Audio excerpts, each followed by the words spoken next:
ఇప్పుడు మన చంద్రబాబు నాయుడు గారేమో హైదరాబాద్కి వెళ్ళి రేవంత్ రెడ్డి నావాడే కాంగ్రెస్ నాదే అంటారు. ఇక్కడికి వచ్చి జగన్ గారితో ప్రతిపక్షం అంటాడు. అది ఎంతవరకు సమన్యాయం? ఓకే ఓకే చెప్పాలి కదా. నువ్వు సింగిల్గా ఉండి ఏదైనా ఒక మాట మీద నిలబడ, ఒక నాయకుడు అంటే ఒక మాట మీద నిలబడ. అక్కడికి వెళ్ళి రేవంత్ రెడ్డితో నేను తెలుగుదేశం కాంగ్రెస్ ఒకటి అంటాడు. ఇప్పుడు మహారాష్ట్రకి వెళ్ళి నేను బీజేపీ అంటాడు. న్యాయం ఉంది అని అడుగుతున్నాను. అదే సార్ అసెంబ్లీ సమావేశాలు మొన్న సోమవారం నుంచి జరుగుతున్నాయి. బడ్జెట్లు సరిపోతాయి అంటారా, అరకొరగానే ఉన్నాయి అంటారా? 2.94 లక్షల కోట్ల స్వాతంత్రం వచ్చేప్పటి నుంచి ఎప్పుడు బడ్జెట్ లోటే ఉంటుంది. ఎవరికల్లా మింగనీకే సరిపోతుంది. ఏ రోజన్నా ఉంది మేము దెంగకోకుండా మీకు మేము ప్రజలకు హెల్ప్ చేస్తాము, మాకేం వద్దు, మేము ప్రజానాయకమే అనేవాడు ఒకడన్నా అంటే నేను ఇక్కడే ఆత్మహత్య చేస్తాను. అయ్యో సార్, సంక్షేమ పథకాలకి 6 పథకాలకి అత్యంత బడ్జెట్లు అవుతున్నాయి సార్, ఎలా అనిపిస్తుంది? ఎలా అంటే ఈ సంక్షేమ పథకాలు 6 పథకాలకి అత్యంత బడ్జెట్లతో కూడుకున్న వ్యయం అవుతుంది. కానీ ఇప్పుడు కేటాయించిన శాఖలకు మటుకు అరకొరగానే ఉన్నాయి. వచ్చే ఆర్థిక సంవత్సరం వరకే బడ్జెట్ అంటున్నారు. నీకు సంక్షేమ పథకం అంటే ఒక డోర్ టు డెలివరీ ఇచ్చిన నాయకుడు గవర్నమెంటే ఎప్పుడైనా సక్సెస్. అలా నోటుకి తెచ్చి అన్నం పెడతాంటే ఎవడు విలువ అయ్యాడు తన్నేటువంటి మాట అయితే అంటారు. ఆ లెక్కకు వస్తే వాలంటీర్లు కూడా లేరు సార్ ఈసారి. మరి ఏంటి పరిస్థితి అంటారు? ఒక గవర్నమెంట్ తరఫున ఒక వ్యవస్థకు వాలంటరీ కానీ వైన్ షాప్ లో పనిచేసిన కానీ ఒక గవర్నమెంట్ తరఫున సేవ చేశారు. వాళ్ళే రాజకీయ నాయకులకు పనిచేయలేదు. వాళ్ళకు నువ్వు వచ్చావు, వచ్చినప్పుడు దాని దగ్గర న్యాయం చేయాలి కదా. ఎన్నికల వాగ్దానం ఉందేమో మేము చేస్తామని అబద్ధాలు చెప్పి ఇప్పుడు చేతులు కూడా కరెక్ట్ అని చాలా వరకు దాటవేసే చర్యలుగానే ఉన్నాయి. ఇప్పుడున్న గవర్నమెంట్ వ్యవస్థకు సంబంధించిన చర్యలు అంటున్నారు. ఎలా చూడాలి? ఏంటంటే దాటవేసే చర్యలుగానే ఉన్నాయి వీళ్ళ హామీలని అంటున్నారు సార్. హామీలు అంటే ఇప్పుడు ఆయన అనుభవం నాయకుడే, 40 ఏళ్ళు నేషన్ అంటున్నాడు. ఆయన తలుచుకుంటే మిగతా వాళ్ళ సంపాదన ఆపేసుకుంటే జనాలకు అందరు తొందరగా వస్తాయి. Right sir. జమిలీ ఎలక్షన్స్ ఏమైనా పాసిబిలిటీ ఉంటుందా 2027కి? జనమే అంటే నీకు మోదీ అనుకుంటే రేపే ఎలక్షన్లు వస్తాయి. వీళ్ళకందరికీ దారం కట్టేసిండు ఎప్పుడు. మిగతా ముఖ్యమంత్రి దారం కట్టేసిండు. ఆయన అనుకుంటే రేపే వస్తాయి. సార్ నిత్యావసర సరుకులు కరెంట్ ఛార్జీలు ఎలా అనిపిస్తుంది? నిత్యావసర సరుకులు అది మార్కెటింగ్ ఎవడేం చేయలేడు. ఏదో ఒక షార్టేజ్ ఉల్లిపాయ ఉంది, షార్టేజ్ అయితే రేటు పెరుగుతుంది. అది మనం నిర్ణయించేది కాదు. ఈసారైనా అమరావతి పోలవరం అవుతాయా? ఈసారైనా అమరావతి పోలవరం ఏదైనా సరే నీకు సెంట్రల్ గవర్నమెంట్ నుంచి ఎటువంటి సబ్సిడీ రూపం తెచ్చుకుంటే రాష్ట్ర ఆర్థికత మెరుగుపడుతుంది. అప్పుగా గ్రాంట్ తెచ్చుకుంటే మనం బాకీ పడతాం. Okay sir, thank you sir. 5 నెలల పాలన ఎలా ఉంది? ఈ అసెంబ్లీ సమావేశాలు ఎలా అనిపిస్తుంది? అంటే ఈసారి ప్రతిపక్షం లేదు, బిల్లులన్నీ చర్చకు రాబోతున్నాయి, పెట్టుబడులుగా సంబంధించి మాట్లాడుతున్నారు, బడ్జెట్లు చెప్తున్నారు. ఎలా అనిపిస్తుంది? బడ్జెట్లు అన్నీ బాగానే చెప్తున్నారు కానీ కేంద్రం అన్ని, కాకపోతే నూనె ప్యాకెట్ల ధరలు బాగా పెరిగిపోయాను. నూనె వచ్చి 95 రూపాయలు ఉండేది. నాది మామూలుగా అయితే రోడ్డు మీద బండి వ్యాపారం, బజ్జీ, పునుగు, నూడిల్స్, ఫ్రైడ్ రైస్ వ్యాపారం. 95 కొను ఉన్నప్పుడు ఇప్పుడు 130 రూపాయలు అయింది. ఒక బజ్జీ 5 రూపాయల కానీ ఎక్కువ ఎవడు కొనట్ల. Kilo KG packet palm oil తెచ్చేది. అదే ఇంకా ఒరిజినల్ ఆయిల్ తెచ్చి 150 అంత ఉందలే. నేను 5 రూపాయలు బజ్జీ నాకన్నా ఎక్కువ కొంటున్నాను. నేను బజ్జీ 15 రూపాయలు అమ్మాలి. 10 బజ్జీలు ఎత్తి 15 రూపాయలు అమ్మితే 15 అక్కడే ఉంటాయి. అలాగే 5 రూపాయలకి అమ్మితే నాకు లాస్ అవుతుంది. అలా ఉంది పరిస్థితి. కష్ట పరిస్థితులు ఉన్నాయి. అయితే నా వ్యాపారం అయితే కిష్ట పరిస్థితిలోనే ఉంది. ఒక పక్క కరెంట్ ఛార్జీల పెంపు కూడా త్వరలో ఉండబోతుంది. ఆల్రెడీ పెంచారని వీళ్ళు అన్నీ పెరిగాను. కరెంట్ బిల్ అనే కాదు, ఈరోజు కూరగాయలు, టమాటా కానీ ఏదైనా పెరిగే ఉన్నాయి. కూరగాయలు కొనలేకపోతున్నాం. బియ్యం ఏమో 2000 దగ్గర ఉంది సన్నబియ్యం ప్యాకెట్. సన్నబియ్యం ఎంత ఉండేదానా? 1100, 1200, 1500, 2000కి వెళ్ళింది. ఇంకా బ్రాండ్లు ఎంత 2-5 కూడా ఉన్నాయి. అటు ఇటు చూస్తే అన్ని రేట్లేనా. నిన్న సమావేశంలో దీని గురించి చర్చ జరిగే సమయంలో స్పీకర్ గారు కొంచెం దీని గురించి అసహనంగా ఉన్నారు. మరి సామాన్యుడి పరిస్థితి ఏంటన్నా? రాబోయే కాలంలో ఎలా ఉంది? సామాన్యులు కష్టం అన్న. సామాన్యులు బతకాలంటే చాలా కష్టం ఉన్న పరిస్థితి. గతంలో 9 పథకాల కంటే ఈసారి ఇచ్చిన 6 పథకాలకి అత్యంత బడ్జెట్లు అవుతాయి, అత్యంత డబ్బులు అవుతాయి. అమ్మకం వందనానికి అయితే అసలు మరీ దారుణంగా 12,450 కోట్లు అవసరం ఉంది. కానీ దాంట్లో సగం కూడా ఇవ్వలేదు. కానీ ఎలా ఇస్తారని వీళ్ళు 6 పథకాలు అన్నారు కానీ ఒక పథకం కూడా మనకు అందలేదు కదా. 6 పథకాలు ఏ పథకం అందింది? నాకైతే ఏ పథకం ఇప్పటివరకు అందలేదు. అమ్మబడి అన్నారు, ఇప్పుడు నెక్స్ట్ ఇయర్ తోసేశారు. మరి ఈ సంవత్సరం నెక్స్ట్ ఇయర్ కూడా తోసారు కానీ అది చెప్పలేము. అత్యంతగా ఎదురు చూస్తున్న విద్యార్థులు రెండోది ఉద్యోగ కల్పన కోసం. పాపం డిఎస్సి గురించి సంతకం పెట్టినప్పటికీ ఈయన ఏది పదవీ స్వీకారం అనంతరం వెయిట్ చేస్తున్నారు. కాకపోతే అన్ని జాబులు వస్తాయని అనుమానంగా ఉంది. మరి ఇంకా డెవలప్మెంట్ అవ్వలేదుగా ఒక పక్క. ఉద్యోగాలు మన ఆంధ్రాలో ఉద్యోగాలు కూడా మర్చిపోయాను. అది ఏదో ఫార్మాలిటీకి నేను ఇప్పుడు 100 చెప్తాను, అది అంతా ఊరికి ఆ టయానికి అది ఆ ఒక క్షణమే అది వీడియో కోసం తప్ప ఉద్యోగాలు మన ఆంధ్రాలో ఏ ఉద్యోగాలు ఇస్తారన్నా? పలానా ఉద్యోగాలు ఉన్నాయి, పలానా పారిశ్రమలు తెచ్చాము, లేదంటే పలానా జాబులు పోలీస్ జాబులు ఉన్నాయి, ఉన్న పోలీసులకి ఇక్కడ ఏం లేదు, ఇంకెక్కడ తెస్తారన్నా? ఆ ఉద్యోగాలు అనేది కళానా కూలి చేసుకోవడం, సిమెంట్ పని చేద్దాం అంటే ఇసుక ఏమన్నారు, ఇసుక ఫ్రీ అన్నారు. నిన్న ఎవరైతే సొంత పార్టీ ఎమ్మెల్యే గారు జక్కంపేటలో మాట్లాడారు, ఏమని మాట్లాడారు అంటే ఇసుక పారదర్శకంగా అమలు అవ్వట్లేదు సార్, మనం కొంచెం నిఘా పెట్టాలి, ర్యాంపుల్లో విషయం వేరుగా ఉంది. జక్కంపేట గారు, నెహ్రూ గారు ఆయన పేరు, ఎలా అనిపిస్తుంది? జ్యోతుల నెహ్రూ ఆయన పేరు. సార్ ఎవరైనా అవ్వచ్చు కానీ ఇసుక అయితే ఫ్రీ అన్నారు.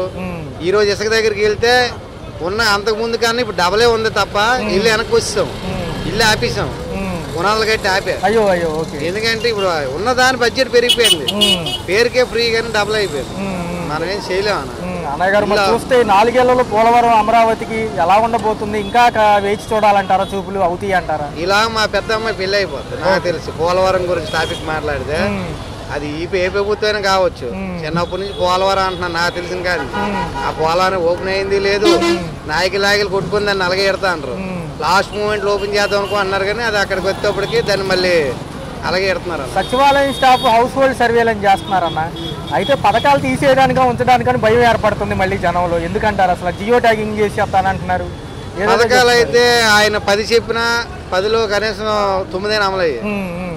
ఇప్పుడు ఈ పథకాల కష్టం అన్న ఈసారి ఉన్న పరిస్థితి బట్టి. గతంలో ఏదన్నా తెలియడానికి వాలంటీర్లు ఉండేవాళ్ళు ఖచ్చితంగా, ఆ సెక్షన్ తీసేది లేదు కదా, ఆ సెక్షనే లేదు కదా. ఇప్పుడు ఎవరిని అడుగుతాం? అలాంటి వాళ్ళు అడగడానికి కూడా లేదు. వీళ్ళు 5,000 ఇచ్చినా చేయడానికి రెడీ అంటున్నారు పాపం. మరి అన్నారు కానీ వాళ్ళు ఇవ్వరు కదా, అంత వీళ్ళే చేస్తాం అంటున్నారు కానీ వాళ్ళు ఇవ్వాలి కదా. వాళ్ళ వ్యవస్థ తీస్తారు. ఇదివరకు ఊళ్ళో ప్రెసిడెంట్ పంచాయతీ, మా పల్లెటూరు పంచాయతీలో ప్రెసిడెంట్తో పని లేదు. అప్పుడు వాలంటీర్ ఇంటికి వచ్చేవాడు వేసి వెళ్ళిపోయాడు.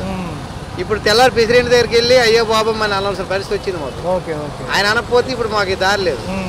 అది చూసుకున్నట్లయితే ఎలా ఉండబోతుందన్న? మరి అభివృద్ధి వైపే ఎక్కువ ఫోకస్ అంటున్నారు కానీ మరి అవుతుందా? సాధారణ ఇప్పుడు వచ్చి టీడీపీ ప్రభుత్వం 6 నెలలు అయింది. విజయవాడ ఏ అభివృద్ధి జరిగిందన్న? విజయవాడ వదిలే మన రాష్ట్రం పలాని మూల తీసుకో, విశాఖ తీసుకో, శ్రీకాకుళం తీసుకో, ఏలూరు తీసుకో, ఏ జిల్లా అయినా పలానా దగ్గర జరిగింది తమ్ముడు అని పోనీ చెప్పు. తెల్లారలేదు మేము విదేశీ ఈత బలాలు అమ్ముతూ ఇలాగే ఉన్నాయి. మాకు అభివృద్ధి ఏం జరిగింది? సో వేచి చూడాలి. ఏదైనా వేచి చూడాలంటే చూడడం తప్ప ఇంక చేసేది ఏం లేదు. ఈలోగా 5 సంవత్సరాలు అయిపోతుంది.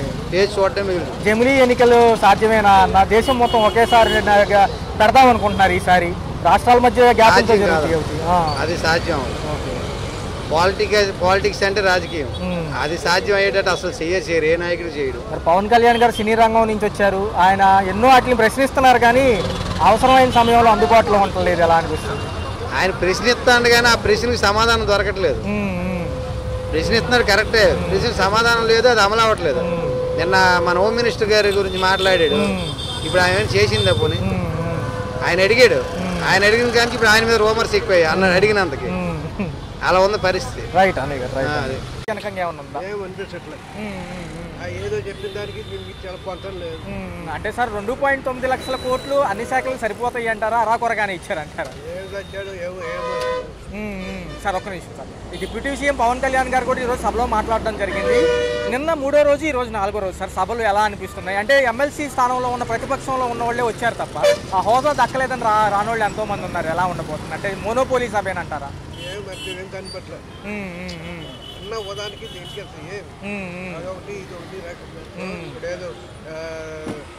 ఏదో చెప్పాడు కదా 6 పథకాలు. అవును సార్, సూపర్ సక్సెస్ అయిందా? లేదు. అంటే పెన్షన్ ఒకటి, గ్యాస్ సిలిండర్ ఉన్న వాటిని కూడా పీకేస్తున్నాడు. గ్యాస్ అన్నాడు, ఏదో రకరకాల ఫిట్టింగ్లు పెడుతున్నాడు. సార్ నిత్యావసర సరుకుల ధరలు ఎలా అనిపిస్తుంది? నిత్యావసర సరుకుల ధరలు ఎలా అనిపిస్తుంది? అది మామూలుగా ఫుల్ పెరిగిపోయినాయి. కరెంట్ ఛార్జీలు కూడా పెరిగాయి అంటున్నారు ఈసారి. కరెంట్ ఛార్జీలు పెంచేస్తున్నారు కదా కూడా. మరి ఎలా ఉండబోతుంది? వాలంటీర్ వ్యవస్థ కూడా తీసేశారు. ఎలా అనిపిస్తుంది? వాళ్ళు 5,000 ఇచ్చినా చేస్తామంటున్నారు సార్. 5,000 ఇచ్చినా చేస్తామంటున్నారు. 5,000 ఇప్పుడు గతం చేసేస్తే సార్ మరి మోడీ గారి హయాంలో అమరావతి పోలవరం పూర్తవుతుందంటారా? ఈసారి అన్న ఎందుకంటే కొంచెం గ్యాప్ వచ్చింది కదా. మరి సార్ జమిలీ ఎలక్షన్స్ పాసిబిలిటీ ఉన్నాయా? జమిలీ ఎలక్షన్స్, జమిలీ ఎన్నికలు. Right sir, right. స్పీకర్ వాళ్ళ మనుషులే ఉన్నారు కాబట్టి దాన్ని ఏదో రకంగా మేనేజ్ చేసుకుంటారు.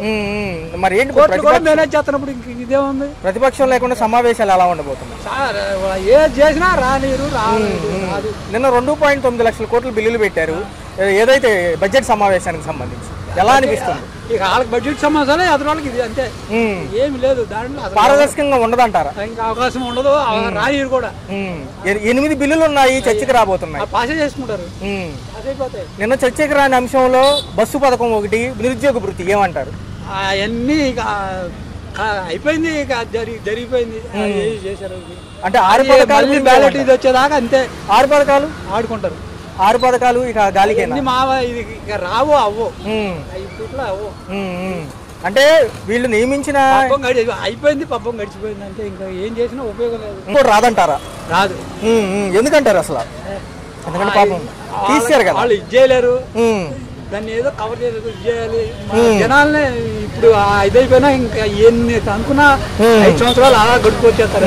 నిన్న ప్రవేశపెట్టిన బడ్జెట్ లో ఏవైతే వీళ్ళు సెక్షన్ చెప్పారో అన్ని లోపభూయిష్టంగా ఉన్నాయి, తక్కువ ఇచ్చారు. ఉన్నాయి, ఏం చేయగలరు?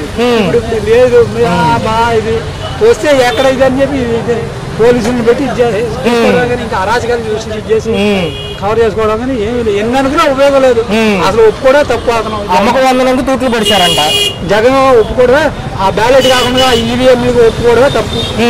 అది అప్పుడు పైనుంచి మోడీ గారికి జరిగింది. అది ఇతను అక్కడ జరగల, అతను పైనుంచే జరుగుతుంది. గత బడ్జెట్ కంటే 42,000 కోట్లు ఎక్కువ చూపించారంట, కానీ ఇచ్చిన ఏం తక్కువ. రైతులకైతే అసలు మొండి చేయాలంటున్నారు. ఏది చెప్పినా ఉపయోగం లేదు. ఎన్ని అనుకున్నా మనం మాట్లాడినా చాలా మాట అవ్వదు అంతే. మరి మన డ్రోన్ షోలు పెట్టారు 50 కోట్లు అయ్యాయి అంట. అంటే అది అసలు మనం వాక్ కూడా కండక్షన్ దండగా అది చేతలుగా ఏమన్నా చేయగలిగితే అది రాష్ట్రపతి దగ్గరికి వెళ్ళి చేయడమో ఏదో ఇది చేసి ఎమర్జెన్సీ ఇది పెట్టించి ఇది చేస్తే తప్ప మిగతా ఏ విషయంలో ఆగో. ఆ పవన్ కళ్యాణ్ పరిస్థితి ఏంటి? ఆడే నా కొడుకు ఆడి గాలి నా కొడుకు 23 సీట్లు వచ్చి ఆడు ఇదంటే ట్యాంపరింగ్ జరిగితేనేగా. 16,000 కోట్లు ఆయన శాఖ అంట, ఏది గ్రామీణాభివృద్ధి శాఖ. అవును, చేస్తాడు చేసే మగోడు. ఇన్ని రోజుల నుంచి ఇది లేడు, ఎవరికి పిల్లి బెచ్చం పెట్టినాడు ఆడు. ఆ మధ్య హోంశాఖ ఇవ్వండి, ఎంపీ గారి కంటే బాగా చేస్తా ఉన్నాడు కదా మొన్న. అదే పుట్టి ఎక్కడమంటే స్వర్గానికి ఎక్కిందంట. అందరికి పేదలకి చేశాడు. ఎవరికి ఏమన్నా పెట్టే ఇక్కడ ఇది త్వరలో వచ్చిన ఎవరికైనా ఇచ్చేసాడా? మరి అట్లా కూడా ఏంటంటే అనుకోకుండా టాపరింగ్ చేసి 23 సీట్లు ఆడారు. ఒక్క సీట్ కూడా గెలవలేదు కదా. 5,000 నుంచి 10,000 ఇస్తామన్నారు, వాలంటీర్లకు తీసేశారు. ఎలా అనిపించింది? తీసేశారు కదా మొన్న. తీసారు, ఆ పబ్బం కలుపుకున్నారు. 4 రోజులు ఉపయోగించింది మళ్ళీ అంతే. ఈ గవర్నమెంట్ లాస్ట్ ఇయర్ కలిసి ఉంటారా? 3 కూటములు కదా వీళ్ళందరూ కలిసి, 3 కదా. ఎన్నున్నా గట్టిగా ఏదైనా తిరగబడితే జనాలు తిరగబడితే తప్ప మధ్యంతర ఎన్నికలు రావాలి. అప్పుడు ఏదైనా వస్తే బాగా ఇదవుతుంది. లేదంటే ఇక ఎందాక ఇలా చేసి నా కొడుకులు అరాచకాలు సృష్టించి జనాలని సంకనాగిస్తారు. ఓకే. ఎమ్మెల్సీ పదవుల్లో ఉన్న మాజీ మంత్రులు ఏమన్నారు? ఎలా ప్రతిపక్షం ఉండాలి కదా సార్, ప్రతిపక్షం కంపల్సరీ ఉండాలి. ప్రతిపక్షం లేకపోతే ఎవరు దాన్ని ఇచ్చేస్తారు సార్. ప్రతిపక్షం అనేది కంపల్సరీ ఉండాలి. Okay sir. ఈ 2.94 లక్షల 94 లక్షల కోట్ల బడ్జెట్ అనేది ఎలా సరిపోతుంది అంటారు సార్? నిజమేనంటారా, లేకపోతే ఏదో పారదర్శకంగా చేస్తామని? పారదర్శకం అండి, వాస్తు పారదర్శకం, నిజమైతే కాదు సార్. చూసుకున్నట్లయితే ముఖ్యమంత్రి గారు మహారాష్ట్ర ఎన్నికల ప్రచారానికి వెళ్ళారు, ఢిల్లీ టూర్లో ఉన్నారు ఓ పక్క. ఇవాళ సాయంత్రం నుంచి కూడా అదే పనిలో ఉంటామంటున్నారు. మంచిదేనంటారు ఈసారి మోడీ హయాం కాబట్టి? ఎలా ఉంది? మోడీ హయామే నడుస్తుంది ప్రస్తుతానికైతే, మోడీ హయాం నడుతుందండి అంతే. పథకాలకి ఏదైతే ఈ బడ్జెట్ అంటున్నారో వచ్చే ఆర్థిక సంవత్సరం ఏ పథకాలండి సామాన్యులకు ఏమి అందుబాటులో లేవు, ఏమి లేవు. నిత్యావసర సరుకుల ధరల గురించి మరీ బీభత్సంగా కదండి, మరీ బీభత్సంగా ఉన్నాయిగా. నిన్న 4వ రోజు చర్చలో కూడా అదే వచ్చింది సార్ అసెంబ్లీలో. రేట్లు బీభత్సంగా ఉన్నాయండి, ఏ పథకం లేదు. చాలా మంది ఇప్పుడు కూడా ఇసుక అంటున్నారు. నిన్న ఇదే ఇసుక గురించి జగంపేట ఎమ్మెల్యే గారు మాట్లాడితే మైక్ కట్ చేశారు. ఎవరు మాట్లాడినాయండి? ఇదే మరి వాస్తవం మాట్లాడితే మైక్ కట్ చేస్తారు. ప్రతిపక్షం లేదు, లేదంటే ఏంటంటే కంపల్సరీ ఉండాలండి. ప్రతిపక్షం లేకపోతే ఇంకెందుకండి? మీకు అలా మాట్లాడితేనే దుకాణ సైతం వెళ్ళిపోతారు అంతే కదా సార్. 8 బిల్లులు చర్చకి రావాల్సి ఉంది, 5 ఆల్రెడీ చర్చలో ఉన్నాయి. ఎలా అనిపిస్తుంది సార్? 22 వరకు జరిగే అసెంబ్లీ సమావేశాలు అన్ని పారదర్శకంగా అవుతాయా అండి? మొత్తం వెళ్ళండి, అపోజిషన్ లేదు, ఏది ఇష్టం అండి.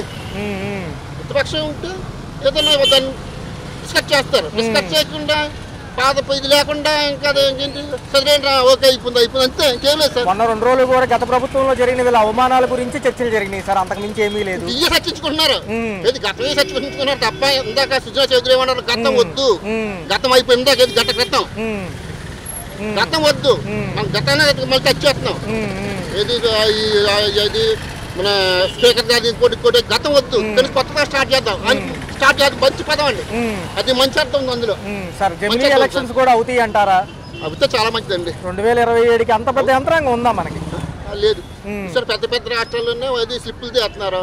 చూడు మనం నెగ్గిందంటే వాస్తవంగా 100% మెడ మీద తలకన్నోడు ఎవడో కూడా ఇలా నెగ్గారు అనుకోవట్లేదు ఎవరు కూడా. 30 లక్షల పెట్టుబడులకు సంబంధించి విశాఖ కారిడార్ కూడా కొత్త రూపు దాల్చుకుంటుంది అంటున్నారు. ఈసారి దాల్చుకున్నాక మన సోది అంతే అండి. అయ్యే వరకు మన గవర్నమెంట్ చాలా ఇదిగా ఉంది. మెయిన్ డబ్బు లేదు, ఏది చెయ్యాలని డబ్బు కావాలి, డబ్బు లేదు సార్. గత ప్రభుత్వం 80% ఉచితాలు ఇవ్వడం వల్లే లోటు బడ్జెట్ లోకి వెళ్ళామంట. మరి ప్రకటించండి ఉచితాలు. హలో ఇచ్చొచ్చుకోండి. అవును సార్, వాళ్ళకన్నా ఎందుకు ప్రకటించారు, మేము రావాలి ఏదో ఇన్నో పోవాలి అని వాళ్ళకన్నా ఎక్కువ ప్రకటించారు. పథకాల ప్రకారం చూసుకుంటే ఓవర్ బడ్జెట్ లో అవుతుంది. అందరికి తెలిసింది అది. అందులో నాకు పథకం కావాలని ఎవడు అడగలేదు, ఎవరు అడగలేదు చెప్పండి, ఎవరు అడగలేదు. నేను నెగ్గాలి అది ఇస్తాను ఇది ఇస్తాను ఇది ఇస్తాను. మనుషులు సోంబేరి మనిషి అనేవాడు సోంబేరి నువ్వు కష్టపడరా ఇది ప్రతిఫలం ఉంటుంది అంటలేదు.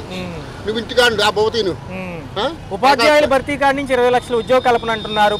ప్రైవేటు ప్రభుత్వ సమన్వయంతో ఎలా ఏం సార్ మాకు నమ్మకం లేదు సార్. రైట్ సార్, ప్రతి దాంట్లో కూడా రిటర్న్ అవుతున్నారు. ఆ రిటర్న్ ఫిలప్ చేయట్లేదు. ప్రతి డిపార్ట్మెంట్ లో కూడా నేను నెలకెంత మంది రిటర్న్ అవుతున్నారు, అందులో ఏది ఫిలప్ చేయట్లేదు. మరి ఏంటండి. Right sir, thank you.